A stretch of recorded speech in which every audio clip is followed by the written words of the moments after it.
ኢትዮጵያ የአዛውንቶች ክበብ መጠራቀሚያ አይደለችም። ኢትዮጵያ የጥሮታ ዋስትና ቢሮ አይደለችም። በጥሮታ ዘመንህ መተህ እዚህ ዳይፐር ጠቅልለህ የኢትዮጵያ ስልጣን ላይ መተህ የምትጦርበት አይደለም። የኢትዮጵያ ስልጣን አስም እንጂ ሁሉም ሰው እየሞከረ ነው። በዚህ ሰዓት እጁን አጣጥፎ የተቀመጠ ሰው አለ እንዴ? ታገሰኝ፣ በቃ እየሞከርኩኝ ነው። እናንተን ኑሮ ለማጎሳቆል እየሞከርን ነው። ኢትዮጵያን ለማፍረስ እየሞከርን ነው። ዛሬም ብሶታችሁንና ችግሮቻችሁን ብቻ እየነገርን እኛን ስልጣን ላይ እንድታወጡን እየሞከርን ነው እያሏችሁ፣ እነዚህን ሰዎች የምትለያቸው በሚያወሩት የችግር ወሬና የብሶት ፖለቲካ ብቻ። መፍትሄ ካጣህባቸው እነሱ የጠላት ተላላኪ የሆኑት የነተቡትና የበሰበሱት እነ አክሎክ ቢራራ እነ ዶክተር ዮናስ ናቸው። ከእንግዲህ በኋላ ኢትዮጵያ ውስጥ መሪ መሆን የሚገባው አሁን ያለው ትውልድ ነው እንጂ ትናንት የከሰረው ይጻፍ ከፈለገ ጨርሷል። እንግዲህ ለነሱ ሰዎች ፌስታል በልዩ ሁኔታ ቢፈቀድላቸው ጥሩ ነው ብዬ አስባለሁ። አሁን እስክንድር በረሃ ሆኖ ራሱ መሳሪያ ራሱ ክላሽ ምናምን በፌስታል ይመስለኛል የሚይዘውና እናስታውሳለን። ኩርቶ ፌስታል የሱ መለያ ነበረች። ብልጥ ከሆነ ይሄ መንግስት የኛ ሐሳብ ያዳምጥ። ለዚህ መንግስት ከኛ በላይ ወዳጅ የለም። ልንገርሽ፣ ወዳጅ ነው በተገቢው ጊዜ ትክክለኛውን ነገር የሚነግር። በኢትዮጵያ ሰላም ማምጣት እንዴት እንደሚቻል ሲነግሩን ሰምተን አናውቅም። እኛ ካልመጣን ሰላም የለም። እኛ ስልጣን ካልያዝን የኑሮ ውድነቱ አይቀረፍም። አብይ ካልተነሳ በስተቀር ኢትዮጵያ ትፈርሳለች። ዶፍ ደፍሮ መብረቅ ደፍሮ የወፍ ጩኸት ሲሆን እንደ ሙዚቃ ያየው ይሆናል እንጂ የወፍ ጩኸትን ፈርቶ ከማሳው አይከለከልም አይቀርም። መሀይምነት የጨለማ ጉዞ ነው የሚል ጽሁፍ ነበረ። እኔ አሁን ዝም ብዬ ሳስበው በጣም መማር እስከ ፕሮፌሰርነት ደረጃ ከዛ አልፎ 2 3 4 ዲግሪ መያዝ የጨለማ ጉዞ ውስጥ ያስገባል። በጣም ማወቅ ያደነቁራል።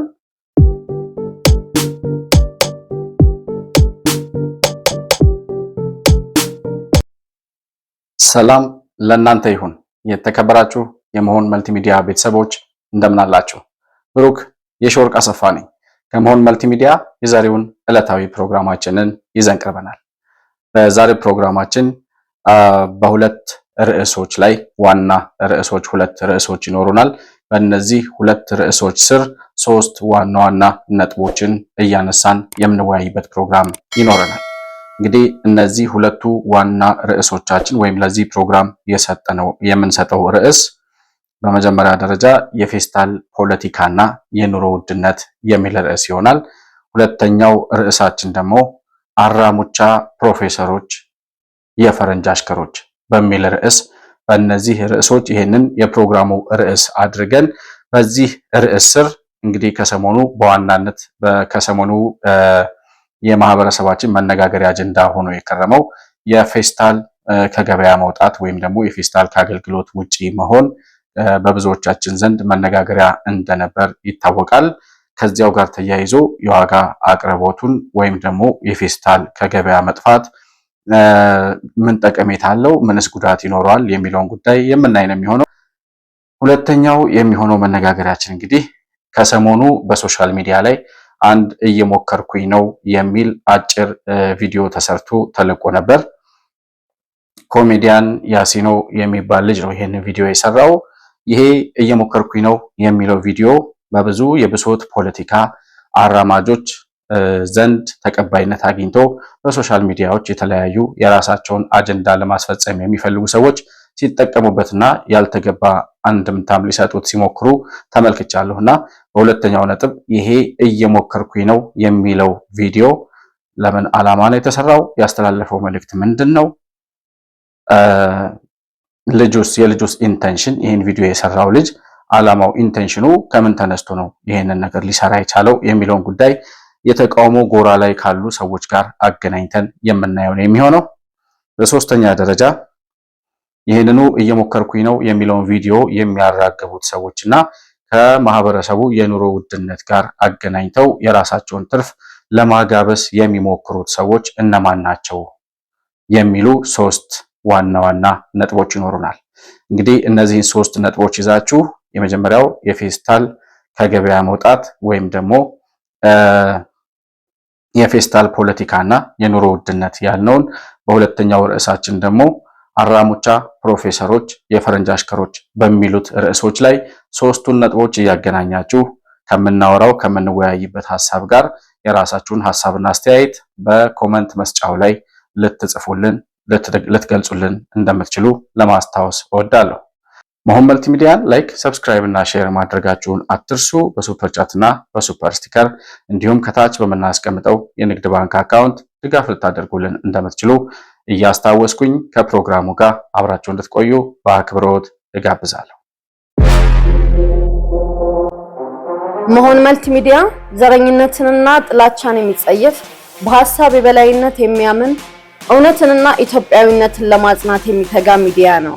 መሆን መልቲሚዲያን በሱፐር ቻት እና በሱፐር ስቲከር እንዲሁም በገንዘብ መደገፍ የምትችሉ መሆኑን በአክብሮት እንገልጻለን። ይህን ሚዲያ መደገፍ እውነትንና ኢትዮጵያዊነትን ማጽናት መሆኑን አውቃችሁ ሼር፣ ላይክ፣ ሰብስክራይብ በማድረግ ለሌሎች ተደራሽ ማድረጋችሁን አትርሱ። መሆን መልቲሚዲያ የአዲሱ ትውልድ ሚዲያ።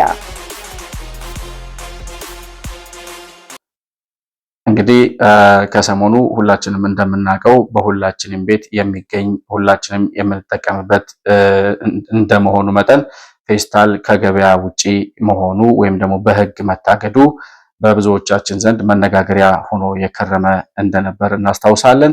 እስካሁን ድረስ ፌስታል ከእጃቸው ያልተለየ ወይም ደግሞ ደብቀውም ቢሆን ፌስታሉን በሸሚዛቸውም በቲሸርታቸውም በቀሚሳቸውም ደብቀው ይዘው የሚሄዱ ሰዎች እንዳሉም እየተመለከትን ነው።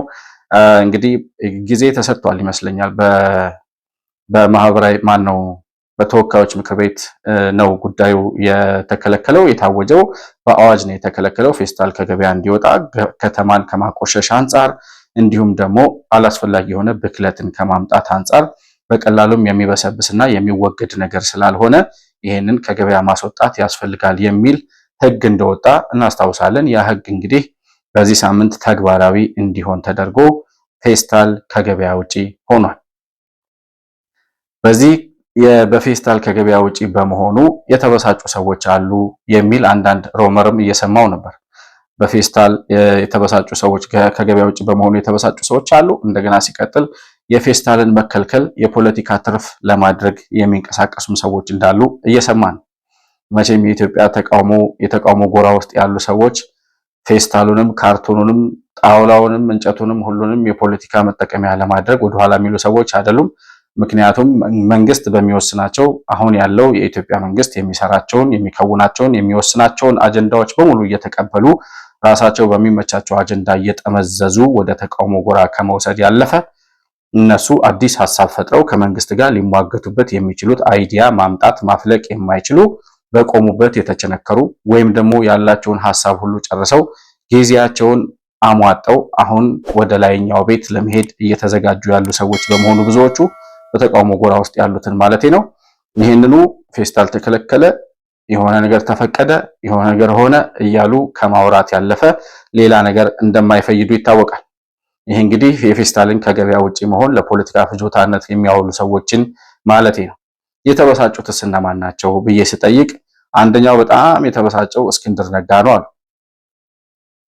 አሁን ይሄን ስሰማ መንግስት ራሱ ለእስክንድር ነጋ እና ለጓደኞቹ ለነ ስንታየው ቸኮል እንዲሁም አብረውት እስር ቤት መግባትን የጀግንነት ምልክት አድርገው ዛሬም እስር ቤት ለመግባት የሚያሟሙቁ ሰዎች እንዳሉ እናውቃለን። የእስክንድር ነጋ ጓደኞች ማለት ነው። እንግዲህ ለነሱ ሰዎች ፌስታል በልዩ ሁኔታ ቢፈቀድላቸው ጥሩ ነው ብዬ አስባለሁ። አሁን እስክንድር በረሃ ሆኖ ራሱ መሳሪያ ራሱ ክላሽ ምናምን በፌስታል ይመስለኛል የሚይዘውና እናስታውሳለን። ኩርቱ ፌስታል የሱ መለያ ነበረች። ቢያንስ እንደው ኩርቱ ፌስታልን ለእስክንድር ስትሉ ብትተውለት። አሁን በምን ይይዛል እስክንድር? አሁን ነገም ከነገ ወዲያም እኮ እንደው በህይወት ተርፎ ከዛ ከአሸባሪው ቡድን ከወጣ እዚህ መጥቶ ደግሞ መበጥበጡ ስለማይቀር ያው መታሰሩ አይቀርም። ከእስር ቤት ውጪ እሱ መኖር የሚችልም አይመስለኝም። እስር ቤት ሆቢው ነው ይመስለኛል እሱና ሲወጣ ፍራሹንና ብርድ ልብሱን ነጠላውንና ቁምጣውን በምን ይይዛል እስክንድር ነጋ ብዬ ሐሳብ ገባኝ። እና በልዩ ሁኔታ ለእስክንድር ነጋ ቢፈቀድለት አሁንም ጥይትና ክላሽ እንደውም አንዳንድ ጊዜ ዲሽቃ ሁሉ በፌስታል ለመያዝ ይሞክራል ይባላል እስክንድር ነጋ እና ለሱ በስፔሻል ኬዝ ቢፈቀድለት ፌስታል ጥሩ ነው ለማለት እፈልጋለሁ። ነገር ግን ከዚህ ከፌስታል ጋር ተያይዞ ፌስታል ከገበያ መውጣቱ ወይም ከአገልግሎት ውጭ መሆኑ ትክክል ነው ብዬ አስባለሁ። ምክንያቱም አሁን አዲስ አበባም ይሁን ሌሎች ክልሎች እየለሙ እያደጉ በልካቸው መጽዳትና መበልጸግ ስለሚገባቸው ያንን ደግሞ የሚያቆሽሽና የሚበክል ነገር ከገበያ ውጭ መሆን ስላለበት በሸራ መጠቀሚያ መተካቱ ትክክል ነው። ነገር ግን የሚቀርቡት የሸራ እንትኖች ምንድነው እንደ ዘንቢል አይነት የሸራ ፌስታልን ተክተው የመጡ የሸራ መገልገያዎች አሉ። እነሱን አሁን አንዳንድ ቦታዎች ላይ ሄደን የሆነ ነገር ስንገዛ ከዚህ በፊት 20 ብር 25 ብር ይሸጥ የነበረ የሸራ መገልገያ ወደ 80 ብር 90 ብር 100 ብር ሁሉ ይላሉ። በጣም ትንሿን ሸራ ማለት ነው። እዚህ ላይ የመንግስት የከተማ አስተዳደሩ የደንብ ማስከበር ኃላፊዎች ወይም ሰራተኞች አሉ። እነሱ እንደዚህ አይነት ጉዳዮችን አላግባብ ለመጠቀም የሚፈልጉ ነጋዴዎችም ስለሚኖሩ አንደኛ የሚሸጡት ሸራዎች ፌስታልን ተክተው ወደ ገበያ የገቡት ሸራዎች በትክክል በዋጋቸው በሚመጥናቸው ወይም በተተመነላቸው ዋጋ የሚሸጡ ናቸው ወይ የሚለውን ነገር ማረጋገጥ ይጠበቅበታል። እኔ ራሴ ያጋጠመኝ ነገር ስለሆነ ነው። በጣም ትንሽ ሸራ በ80 ብር በ90 ብር የገዛ ነው። እንደዚህ አይነት ችግር ማህበረሰቡ ላይ አሁን ፌስታል አቲዝም ተብሎ የተከለከለው ማህበረሰብ ሸራ ገዝቶ መጠቀም ግዴታው ከሆነ በተመጣጣኝ ዋጋ የሚቀርቡ ሸራዎች መኖር አለባቸው የሚለውን ጥቆማ ለመስጠት ነው። ሁለተኛ ምንድነው አቅርቦቱ በተገቢው መንገድ ፌስታልን በሚተካ በፌስታል ብዛት መጠን በነበረው ልክ መቅረብ አለበት ብዬ አስባለሁ። ይሄም ትንሽ እንደመጀመሪያ መቼም የመጀመሪያው ሳምንት ስለሆነ ከዚህ በኋላ እየበዛ ይሄዳል ብዬ አስባለሁ። ነገር ግን አሁን ባለው ሁኔታ መገልገያ መጠቀሚያ የሚሆን በየሱቆቹ ራሱ ያልደረሰበት ሁኔታ አለና ባለሱቆችም ነገሮችን እቃዎችን የሚሸጡባቸውን ነገሮች በአግባቡ እንዲሸጡ በትክክለኛ ዋጋ እንዲሸጡ እንደገና ደግሞ አቅርቦቱ በትክክል መቅረቡን በሶስተኛ ደረጃ ደግሞ ሳይዝ አሁን የ1 ብር ፌስታል ነበር የ5 ብር ፌስታል ነበረ ምናምን ከፍ ያለ እቃ የሚያዝበት ጠንከር ያሉ ፌስታሎችም ነበሩ እንደ ኩርቱ ፌስታል አይነት ማለት ነው። አሁን ሁሉም ከገበያ ሲወጣ ብዛት ያለው ነገር የሚገዛ ሰው ሊይዝባቸው የሚችሉ የሸራ ዘንቢሎች በልካቸውና በመጠናቸው ልክ በብዛት በደረጃ በጣም ትንሽ የሆነ ከዛ መካከለኛ ከዛ ብዙ ዕቃ ሊይዝ የሚችል ሸራ ደግሞ ወደ ገበያው መግባቱንና ለማህበረሰቡ ለአገልግሎት ዝግጁ መሆኑን ማረጋገጥ የከተማ አስተዳደሩ እንዲሁም በየተዋረዱ ያሉ የጸጥታ አካላትና የደንብ ማስከበር አባላት ጉዳዮችን መቆጣጠር አለባቸው የሚለውን ጥቆማ በዚሁ ለመስጠት እንፈልጋለን። እንግዲህ ወደ ሁለተኛው አጀንዳችን ነው የምንገባው። ሁለተኛው ሐሳብ ምንድነው? እየሞከርኩኝ ነው የሚል አንድ ሶሻል ሚዲያ ላይ የተላለፈ ወይም የተሰራጨ አጭር ቪዲዮ ነበረ። ያ ቪዲዮ በኮሜዲያን ስሙ ሊጠፋኝ ነው ያሲኖ ኮሜዲያን ያሲኖ የሚባል ልጅ ነው ይሄንን ስራ የሰራው። የ1 ደቂቃ ከምናምን ቪዲዮ ነው። ሄሎ ማነ ቤት ኪራይ ባለቤት አልነገረችም? ቤት ኪራይ 1 ወር ሳትከፍል 2ኛ ወር መጥቶብሃል። እየሞከርኩኝ ነው ትላለህ። እየሞከርኩኝ ነው። ያንተን የቤት ኪራይ ልከፍል እየሞከርኩኝ ነው። የልጆች ትምህርት ቤት ልከፍል እየሞከርኩኝ ነው። የሚበሉት አጥተው እየሞከርኩኝ ባለቤት ለማውጣት ሰው አይደለ እንዴ? ይኸው ተመልከት። ይሄ የልጆች ጌም የሚጫወቱበት ልሸጥ እየሞከርኩኝ ነው። አስብ እንጂ ሁሉም ሰው እየሞከረ ነው በዚህ ሰዓት። እጁን አጣጥፎ የተቀመጠ ሰው አለ እንዴ? ታገሰኝ በቃ እየሞከርኩኝ ነው።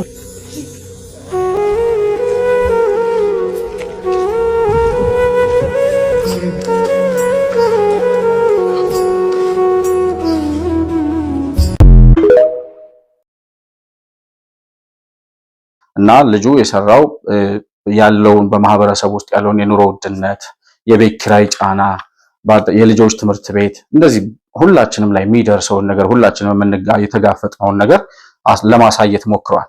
ያችን የተላለፈችውን ይችን የአጭር ደቂቃ የ1 ደቂቃ ቪዲዮ ልክ አሁን የምናውቀውን ነገር ነው የሰራው ልጁ። ሁላችንም ላይ የሚደርስ ነገር ነው። የኢትዮጵያ በተለይ ወጣቱ ትውልድ በጣም በብዙ ተግዳሮት በጣም በብዙ ፈተናዎች ውስጥ እንደሚያልፍ ይታወቃል። እነዛን ፈተናዎች ግን ለብሶት ማራገቢያነት የሚጠቀሙ አካላት ደግሞ አሉ። አሁን ይሄ ልጅ የሰራውን ቪዲዮ ልክ መንግስትን ለመቃወም እንደሰራው የኢትዮጵያ መንግስት በዚህ ደረጃ ማህበረሰቡን እያማረረ ነው ያለው የሚለውን ነገር ለመግለጥ ሲጠቀሙበት ተመለከትኩኝና እንደውም ፖለቲከኞቹ ሲጠቀሙበት ነው ቪዲዮውን ያየሁት። ብዙም ቲክቶክ ላይ ኢንጌጅ ስለማላደርግ ያየሁት ፖለቲከኞቹ ለጥፈው ሲያራግቡት ነው። ማለት ፖለቲከኛ ነን የሚሉት የተሸነፉት ፖለቲከኞች ማለት ነው። እና አንደኛ ነገር ልጁ ያሲኖ ማለት ነው ያስተላለፈው መልእክት እንደ ጥበብ ሰው እንደ ኮሜዲ ማህበረሰቡ ውስጥ ያለውን ችግር ገልጦ ማሳየት ስላለበት አሳይቷል። ሊሚቴሽን አለ ወይ? አዎ ሊሚቴሽን ይኖረዋል። ሊሚቴሽኑ ምንድነው? አንድ የጥበብ ሰው የማህበረሰቡን ችግር ነቅሶ አውጥቶ ነገር ግን ችግሩን ብቻ ማራገብና ማውራት ብቻ ሳይሆን መፍትሄ የሚጠቁም እና ተስፋ የሚያጭር ነገር አብሮ መኖር አለበት ብዬ አስባለሁ። በእያንዳንዱ ነገር ውስጥ ሁሉ የፖለቲካ ትርፍ ለማትረፍ የሚክለፈለፉ ሰዎች አሉ። እነዚህ ሰዎች አሁን የተፈጠረውን የኑሮ ውድነት፣ አሁን የተፈጠረውን የኑሮ ችግር፣ አሁን ያለውን የኑሮ ጫና፣ ማህበረሰቡ ላይ ያለውን ተግዳሮት ልክ ይሄ መንግስት እንደፈጠረው አድርገው ለማውራት የሚፈልጉ ሰዎች አሉ። የኑሮ ችግሩና ውድነቱ አለ። የቤት ኪራይ በጣም ውድ ነው። ኑሮ በማህበረሰቡ ላይ በጣም ከብዶታል። አዎ ልክ ነው፣ ከብዶታል። ነገር ግን እነዚህን ነገሮች የፈጠራቸው ምንድነው? የተፈጠሩትን ችግሮችስ አሁን ያለው በኢትዮጵያ ውስጥ ያለው መንግስት ችግሮቹን ለመቅረፍ እየሰራ ነው ወይስ ለማባባስ እየሰራ ነው? የኑሮ ውድነትን በሚመለከት የዋጋ ግሽበትን በሚመለከት አሁን እዚህ ጋር በቁጥር እና በፋክት እንወያያለን። ችግሩን ዲና አናደርግም። ችግሩን አፕሪሼት እናደርጋለን። ለመፍታት ማክሲመም ጥረት እናደርጋለን። የተገኘ ውጤት ግን በዜሮ አናባዛም። አንደኛ የዋጋ ግሽበት ኢትዮጵያ ውስጥ የሚያባብስ ሰው የፍላጎትና አቅርቦት መራራቅ ነው። መለያየት አለ፣ መራራቅ። ያን ለመፍታት ምርት እናሳድጋል። ቅድም በግብርና እንዳነሳሁት፣ በኢንዱስትሪ እንዳነሳሁት ምርታማነት ኢትዮጵያ ውስጥ በከፍተኛ ደረጃ እያደገ ነው። ሁለተኛው ምክንያት የገቢ ማነስ ነው። ሰው ያለው ገቢ በጣም ውስን ስለሆነ ለማውጣት የሚገደድባቸው ዋና ዋና አስገዳጅ ኤሪያዎች ካለው ገቢ ጋር አይመጣጠኑም። ገቢ ማሳደግ ያስፈልጋል።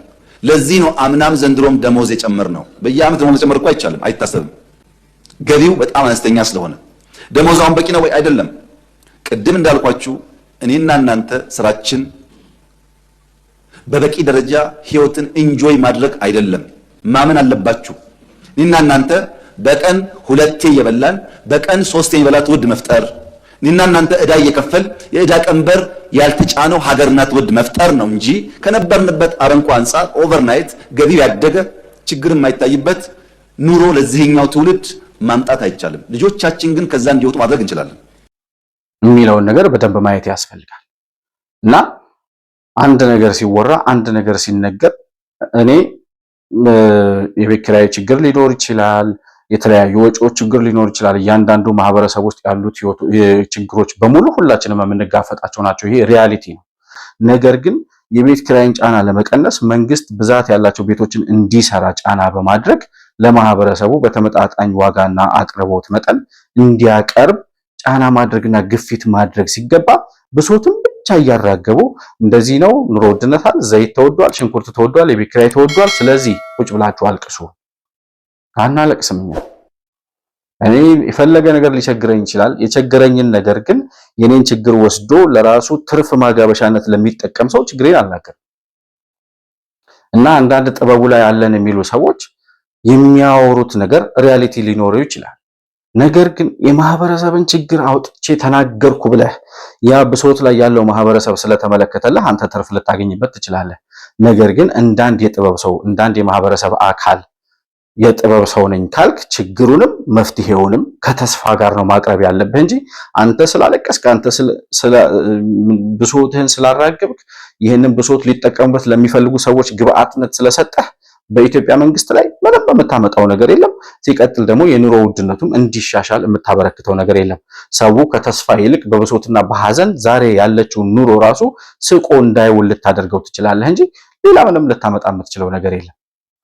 እና ይችን የብሶት ፖለቲካ ተቀብለው ውጭ ሀገር ተቀምጠው በሰለጠነ ዓለም ላይ እየኖሩ የፈረንጅ አሽከር ሆነው እየኖሩ ሀገራቸው እስከ መፈጠሯ ረስተዋት ይኖሩ በስተርጅና እድሜያቸው ኢትዮጵያን የጡረታ ዋስትና ቤት አድርገው የሚቆጥሩ ሰዎች አሉ። በስተርጅናቸው ዳይፐር ቋጥረው ኢትዮጵያ ውስጥ መጥተው መጦር የሚፈልጉ ሰዎች አሉ። ያውም ደግሞ ስልጣን ላይ ሆነው መጦር የሚፈልጉ ጊዜያቸውን የጨረሱ ጊዜያቸውን ያባከኑ የፈረንጅ አሽከር በመሆን ለሀገራቸው ኢምንት አስተዋጽኦ ሳያበረክቱ እድሜ ልካቸውን እንዳወሩ አንድ ጠብ የሚል ነገር ለሀገርና ለማህበረሰብ ሳይሰሩ በተሸናፊነት እድሜ ልካቸውን የፈረንጅ አሽከር ሆኖ በመኖር የጨረሱ ሰዎች አሉ። ውጭ ሀገር ተቀምጠው አሁን የኢትዮጵያ ሕዝብ ያለበትን ችግር አለበት የሚሉትን ችግር የኑሮ ውድነቱን፣ የቤት ኪራዩን፣ የምናምኑን፣ የነዳጅ መጥፋቱን የሆነውን ነገር አንስተው ከመንግስት ጋር መለጠፍና እኛ ካልመጣን በስተቀር መፍትሄ የለውም ይሄ ጉዳይ የሚሉ ስልጣን ያሰከራቸው ነገር ግን በየትኛውም ቀዳዳ ስልጣን መያዝ የማይችሉ የደከሙ የነተቡ ወደፊት መራመድ የማይችሉ በዛ ላይ ደግሞ የራሳቸውን ጊዜ ጨርሰው በአዲሱ ትውልድ ጊዜ ላይ መቀለድ የሚፈልጉ ሰዎች አሉ። እነዚህ ሰዎች ናቸው ይችን እየሞከርኩኝ ነው የምትለውን ቪዲዮ ቆርጠው ወስደው ምን ያክል ህዝቡ እንደተማረረ ተመልከቱ ምናምን እያሉ ማራገብ ጀምረዋል። ኦኬ፣ የቤት ኪራይ ችግር አለ። ልክ ነው፣ እናውቃለን። የቤት እጥረት አለ። በቂ ቤቶች የሉም። አዲስ አበባም ክፍለ ሀገር፣ በተለይ አዲስ አበባ የቤት እጥረት አለ። የኑሮ ውድነት አለ። የማህበረሰቡ ደሞዝ በቂ አይደለም። ይሄን ሁሉ እናውቃለን። አሁን ውጭ ሀገር ተቀምጠው ስለኛ ኑሮ ተጨንቀው የሚያወሩ ሰዎች እነዚህን ነው የሚነግሩን። እናውቃቸዋለን። እነዚህን አትንገሩን። እነዚህን ጉዳዮች ለማስተካከል እናንተ ምን መፍትሄ አላችሁ ብለን ስንጠይቃቸው መፍትሄዎቹ እኛ ነን። እኛ 4 ኪሎ ካልገባን በስተቀር የቤት ኪራይ አይቀንስም፣ የኑሮ ውድነት አይጠፋም፣ ምናምን አይጠፋም ይላል። እናንተ ካልጠፋችሁ በስተቀር የኢትዮጵያ ብሶት አይጠፋም። እኛ ደግሞ ይሄን ነው የምንላችሁ። እናንተ የራሳችሁን ዘመን ጨርሳችሁ የራሳችሁን ጊዜ ጨርሳችሁ በአዲሱ ትውልድ ዘመን ለመጫወት ለመቀለድ የምትፈልጉ ሰዎች ከዚህ በኋላ ቦታ የላችሁም። በአልባሌ በተሸናፊነት በአስረሽ ምቹና በጦር ነጋሪት ጎሳሚነት እድሜ ልካችሁን ጨርሳችኋል፣ ያውም ደግሞ በሽንፈት። ስለዚህ አዲሱ ወጣቱ መሪ አብይ አህመድ አሊ ምንድነው ያላችሁ? ከፈለጋችሁ ጻፉ፣ ጊዜ ካላችሁ ከብሶት ፖለቲካ አውጡና የተሸናፊነታችሁን ምናልባት ከእናንተ ከሽንፈት ታሪካችሁ የምንማረው ነገር ካለ ጊዜያችሁን ጨርሳችኋልና ከፈለጋችሁ ጻፉ ብሏችኋል። የራሳቸውን ትናንትና ባልባሌ መንገድ አባክነው የእናንተን ነገ ሊቀሙ የሚያስቡ ሰዎች አትፍቀዱ። ከእንግዲህ በኋላ ኢትዮጵያ ውስጥ መሪ መሆን የሚገባው አሁን ያለው ትውልድ ነው እንጂ ትናንት የከሰረው ይጻፍ ከፈለገ ጨርሷል። ስለዚህ አብቹ እንዳለው እኛም የምንለው ነገር ምንድነው? እኛ ችግራችንን እናውቀዋለን። ከመንግስታችን ጋር ሆነን ችግራችንን ለመፍታት እያንዳንዱ ወጣት እያንዳንዱ ማህበረሰብ የሚጠበቅበትን ዴዲኬትድ ሆኖ ቢያንስ ለለውጡ መንግስት አሁን ላለው የኢትዮጵያ መንግስት እንቅፋት ባለመሆን የማህበረሰቡን ህይወት ለመቀየር አስተዋጽኦ ማበርከት አለበት።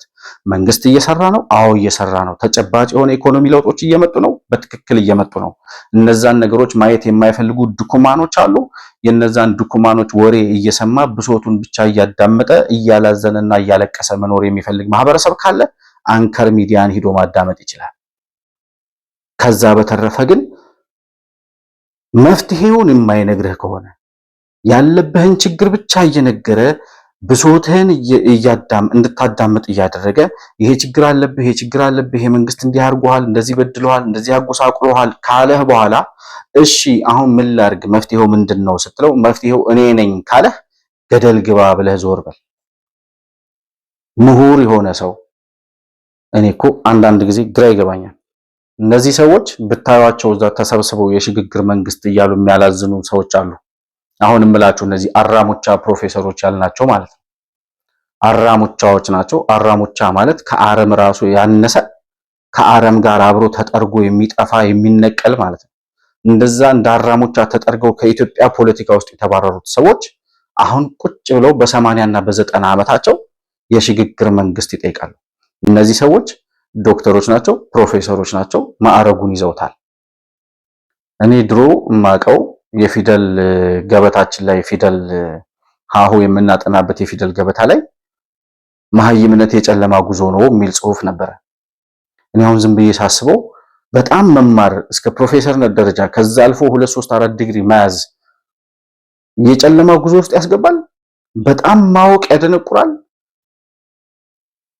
እንዴት ነው የሰው ልጅ በዚህ ደረጃ ተምሬያለሁ የሚል የሰለጠነ ዓለም ላይ ኖሬያለሁ የሚል ቢያንስ ከሰለጠነው ማህበረሰብ ጋር በጋራ መኖር የቻለ ሰው በስተርጅና እድሜው እንዴት ብሶት ያወራል?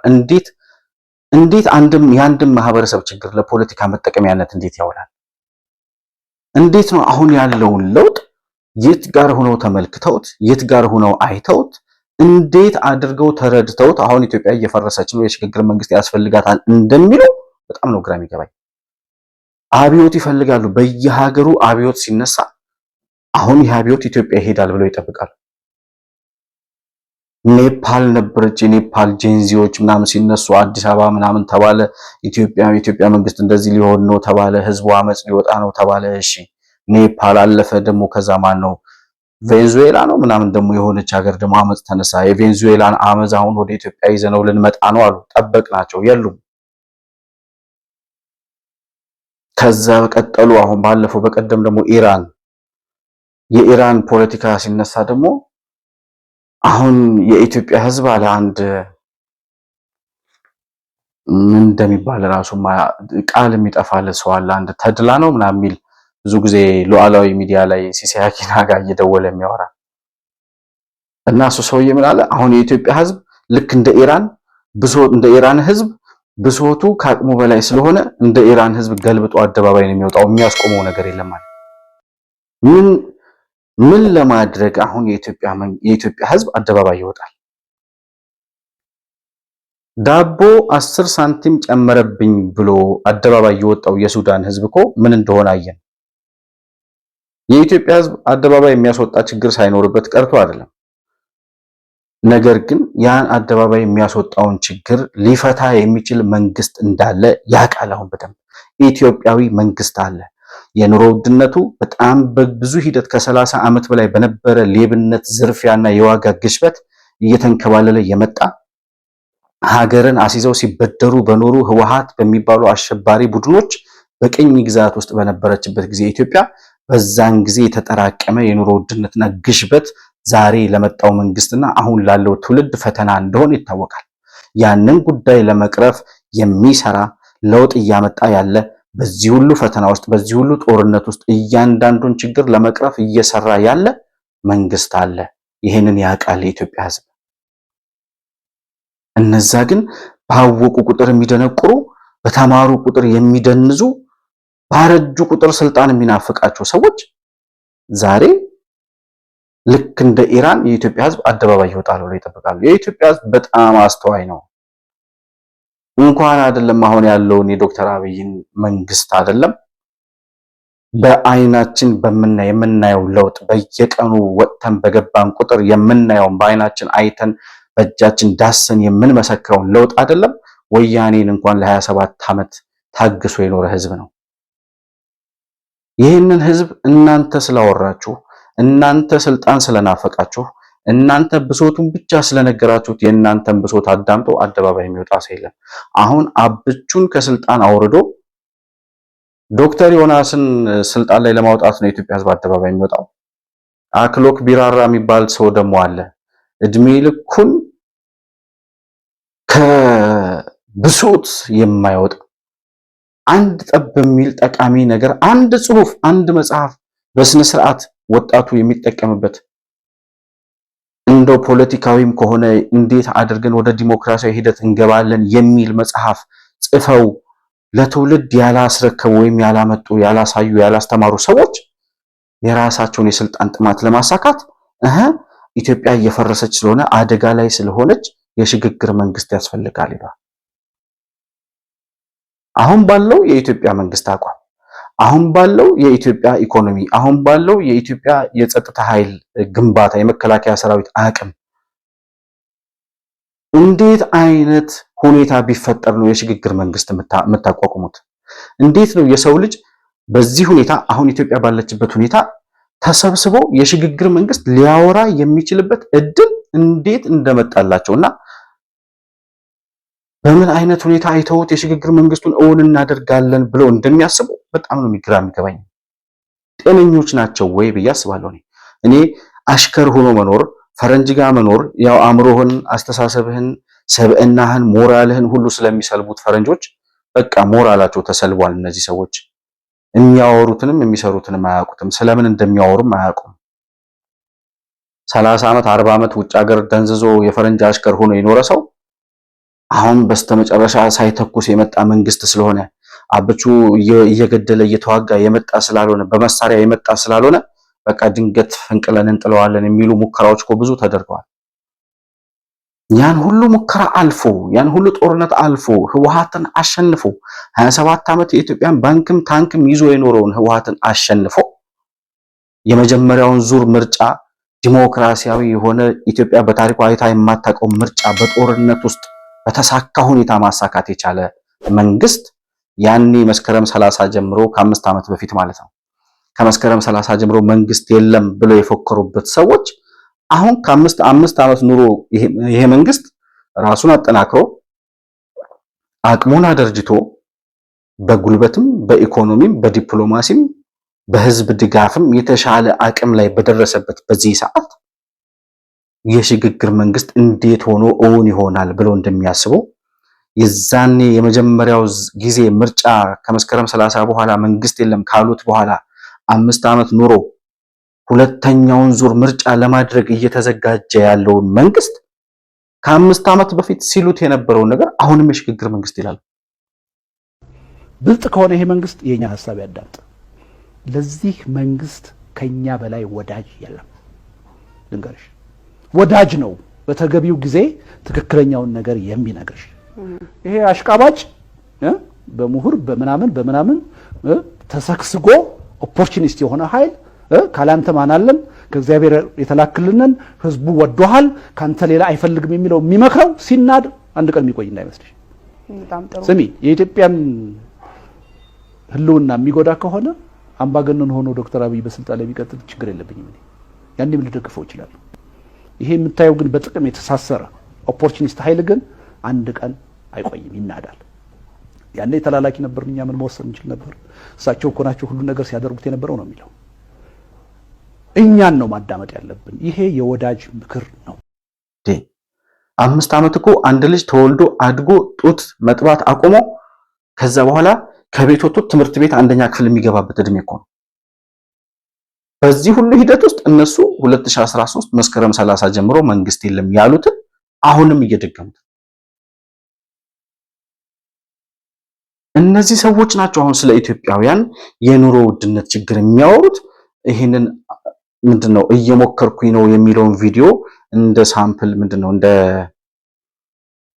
ሞቢላይዝ ማድረጊያ ማነቃነቂያ አይነት ነገር እየተጠቀሙበት አሁንም የብሶት ፖለቲካን እየነዙ ህዝቡ ተቸግሯል፣ ህዝቡ ተጎሳቁሏል፣ ህዝቡ ተጎድቷል። ስለዚህ ይችን ብሶቱን እንቀስቅስለትና ይችን ብሶቱን እንንገረውና እኛን ስልጣን ላይ ካላወጣህን በስተቀር ይሄ የኑሮ ውድነት አይቀረፍም ብለን እንንገረው። እነ ነአምን ዘለቀ እነ ደረጃ ሀብተወልድ የሚቃዡት እንደዚህ ነው።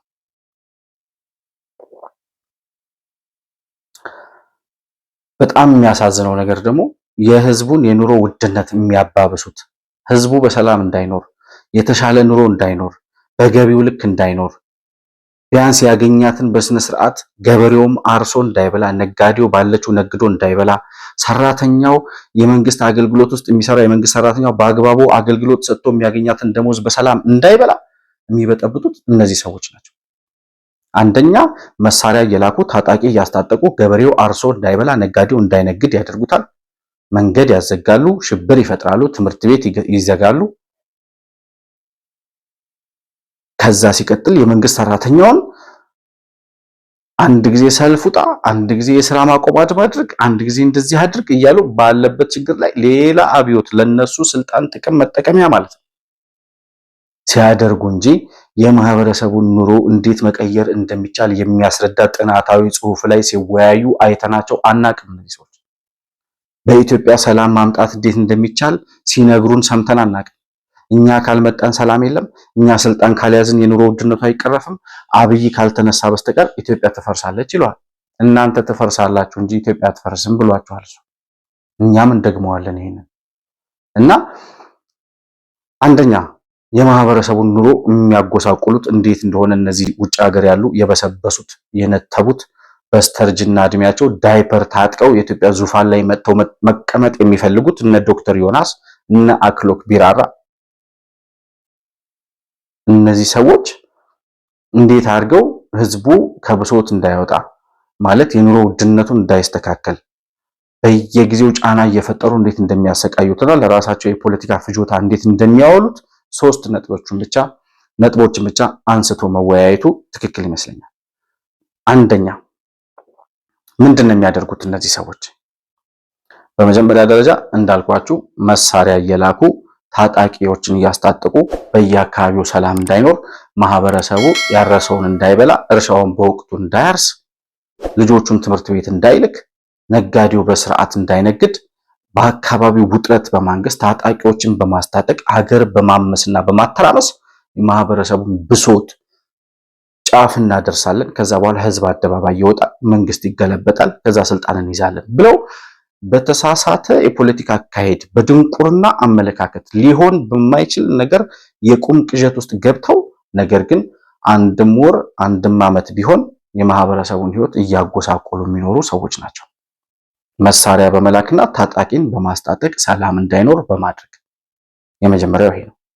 ሁለተኛ የኢትዮጵያ ኢኮኖሚ እንዳይረጋጋ ብላክ ማርኬትን በማስፋፋት በህገ ወጥ መንገድ የገንዘብ ዝውውር በማድረግ ታጣቂዎችንና ሽብርተኞችን ፋይናንስ በማድረግ የዋጋ ግሽበት ከተማው ላይ እንዲፈጠር ብላክ ማርኬት እንዲስፋፋ ገንዘብ ከባንኮች ውጭ እንዲዘዋወር ህገወጥ ኔትወርኮችን ሁሉ በመዘርጋት የማህበረሰቡን ህይወት ሀገር ኢኮኖሚዋ እንዳይረጋጋ ሰው በሰላም በልቶ ልጆቹን አስተምሮ እንዳይኖር በየዕለቱ በሚችሉት አቅም ሁሉ በኢትዮጵያ ውስጥ ያለው ኢትዮጵያዊ ኑሮ እንዲመሳቀልና እንዲጎሳቆል የሚችሉትን ሁሉ እየሞከሩ ነው። እነሱ እየሞከርን ነው የሚሉት የእናንተን ኑሮ ለማጎሳቆል እየሞከርን ነው፣ ኢትዮጵያን ለማፍረስ እየሞከርን ነው፣ ዛሬም ብሶታችሁንና ችግሮቻችሁን ብቻ እየነገርን እኛን ስልጣን ላይ እንድታወጡን እየሞከርን ነው እያሏችሁ ነው።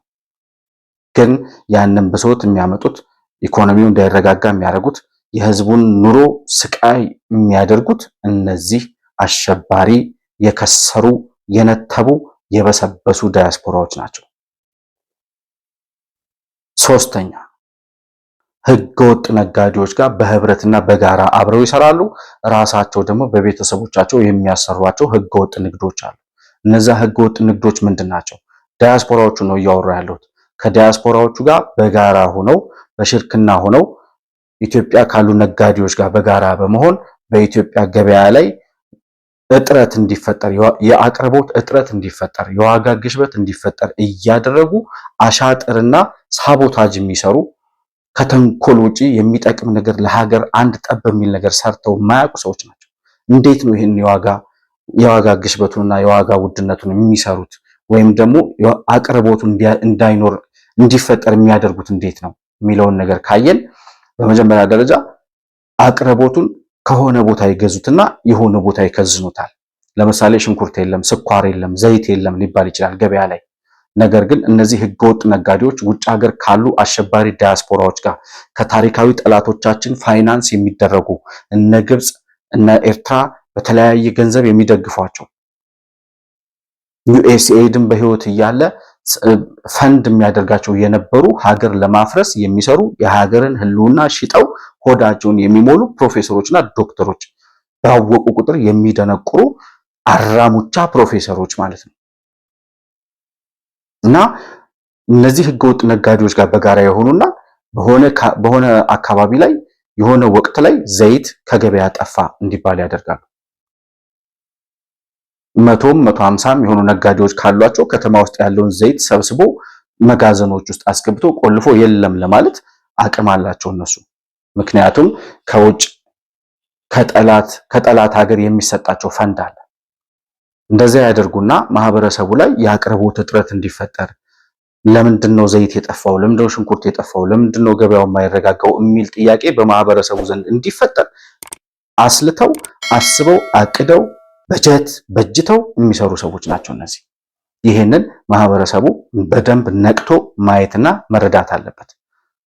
በሁለተኛ ደረጃ የአቅርቦት እጥረት እንዲፈጠር ከማድረግ በላይ ደግሞ በጣም ክፋት የተጠናወታቸው ሰዎች ስለሆኑ ምን ያደርጋሉ? ለምሳሌ ከሆነ የኦሮሚያ ክልል የኦሮሚያ ከተማ ለምሳሌ ከሸኖ ወይ ከደብረ ዘይት ወይ ከሆነ ቦታ ከመቂ ሊሆን ይችላል ሽንኩርት መጣ ብለን ብናስብ ወደ ከተማ የሚመጣውን ሽንኩርት መጀመሪያ እዚህ ያሉት ከአሸባሪ ዲያስፖራዎች ጋርና ከጠላት ሀገሮች ጋር የሚሰሩት ህገወጥ ነጋዴዎች መጀመሪያ ከገበሬው ሽንኩርቱ ወደ ከተማ ከሚመጣበት ከመነሻው ይሄዱና ከገበሬው በእጥፍ ይገዙታል። ገበሬው ከሚሸጥበት ዋጋ በእጥፍ አድርገው ይገዙታል። ከዚያ በኋላ የገዙትን ሽንኩርት አይሱዙ 3-4 አይሱዙ 10 አይሱዙም ሊሆን ይችላል። ያንን 10 አይሱዙ ሙሉ ሽንኩርት የሆነ ጫካ ላይ ወስደው አበስብሰው ገበያ እንዳይመጣ ወደ ከተማ ቀርቦ ለህዝቡ ግብአት እንዳይሆን አቅርቦት እንዳይኖር በዚህ ደረጃ በጀት በጅተው በጣም በብዙ ሚሊዮን ብሮች እየከሰሩ ነገር ግን የሚከስር የኪሳራ በጀት መድበው ከሀገር ጋር ቁማር ከህዝብ ጋር ቁማር የሚጫወቱ ሰዎች ናቸው።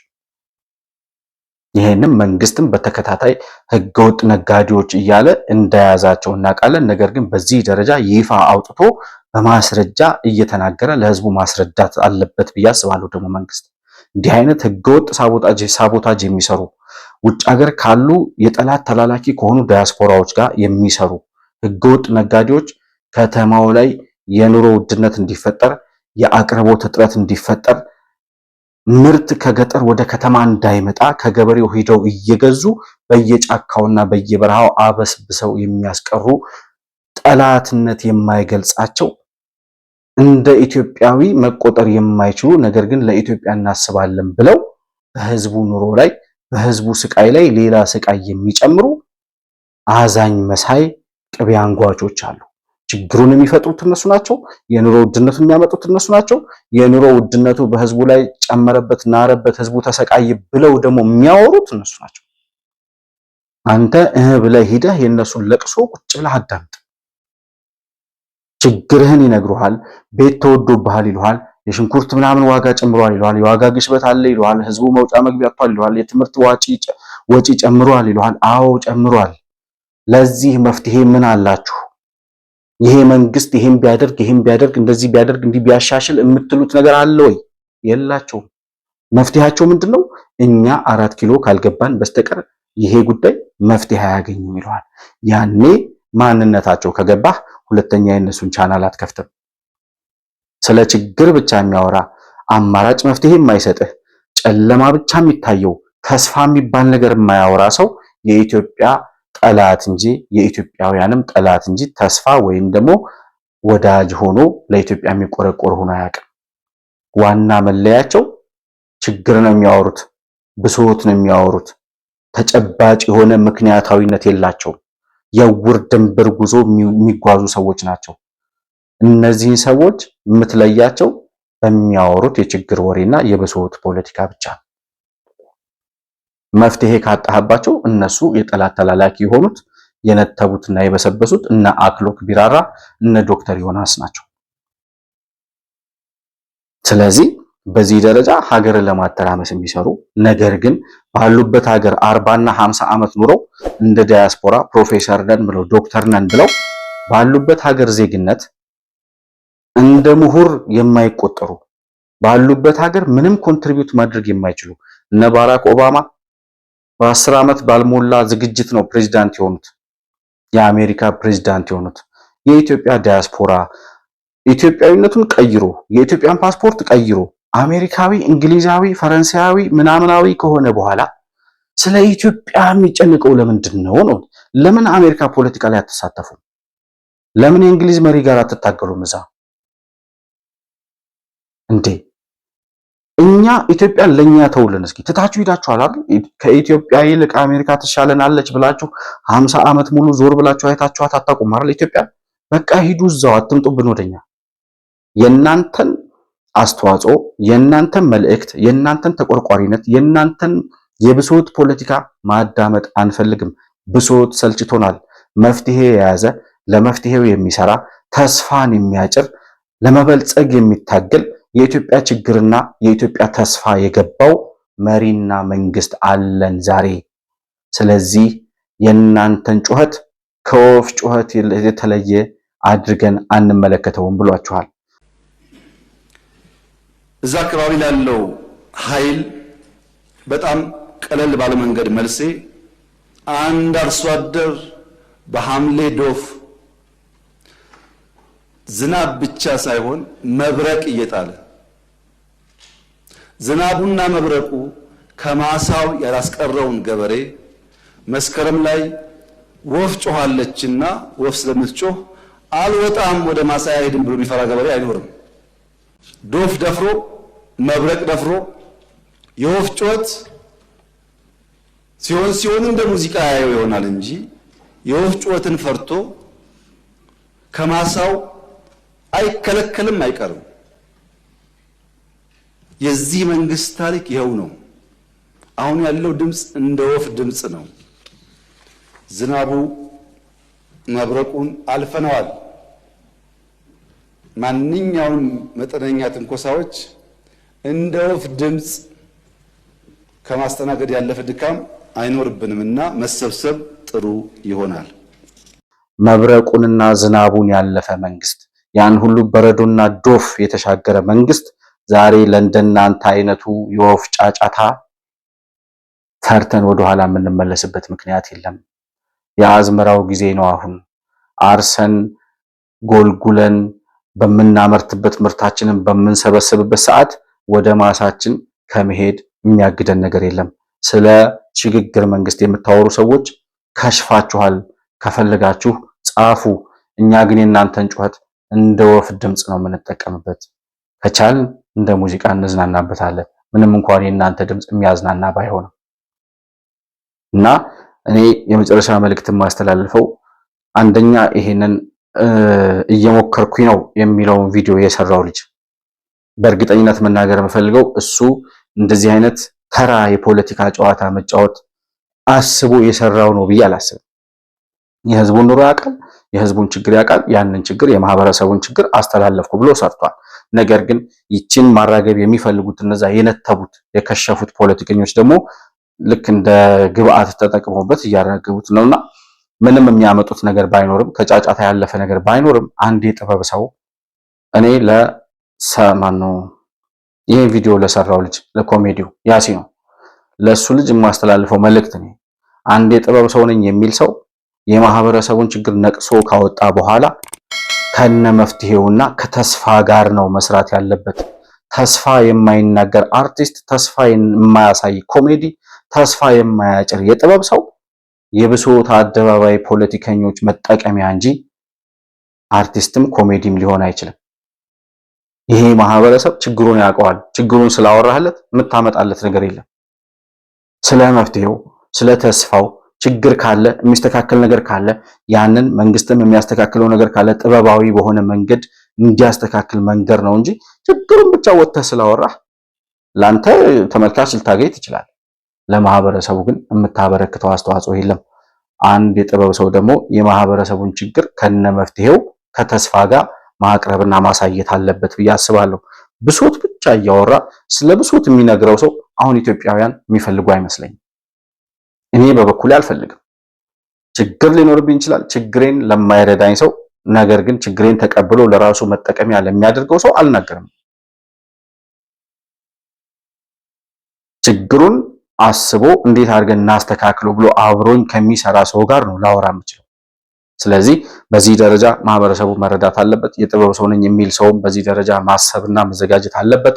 ከዛ በተረፈ እያላዘናችሁ የምትኖሩ ሰዎች እንዳላዘናችሁ ትኖራላችሁ። እድሜ ልካችሁን አሁን እነ አክሎክ ቢራራ እኮ መጥተው እንደ ሙጋቤ ሊሆኑብን ማለት ነው። ኢትዮጵያ ዙፋን ላይ የሽግግር መንግስት የለም። እናንተ እንዳላዘናችሁ ትኖራላችሁ። ምርጫው ይደረጋል።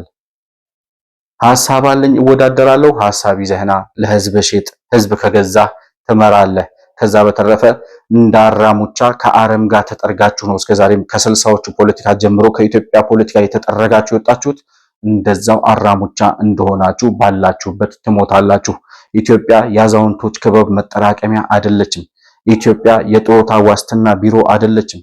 በጥሮታ ዘመንህ መተህ እዚህ ዳይፐር ጠቅልለህ የኢትዮጵያ ስልጣን ላይ መተህ የምትጦርበት አይደለም። የኢትዮጵያ ስልጣን እዛው ውጭ ሀገር ነው የበሰበስከው።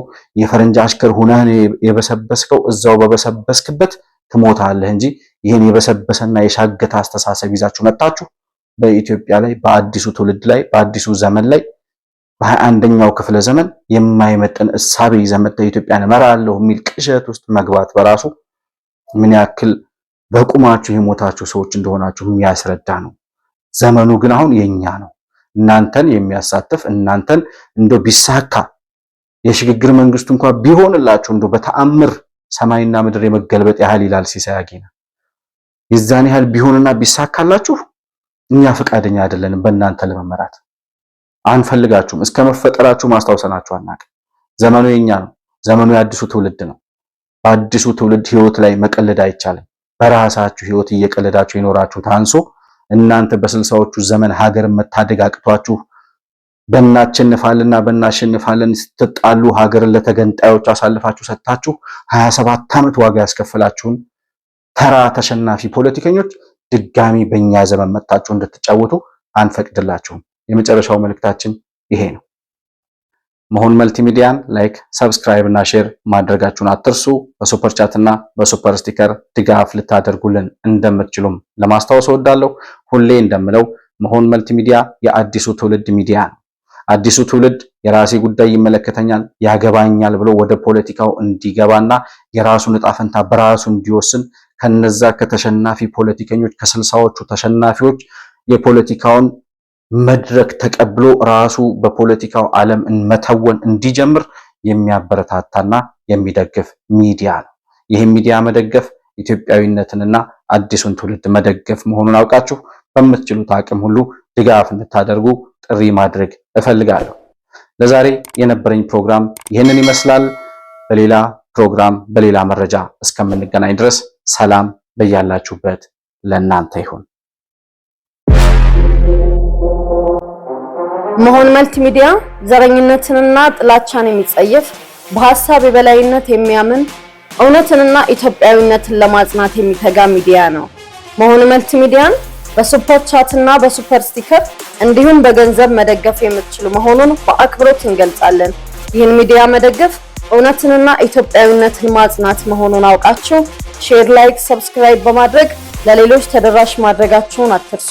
መሆን መልቲሚዲያ የአዲሱ ትውልድ ሚዲያ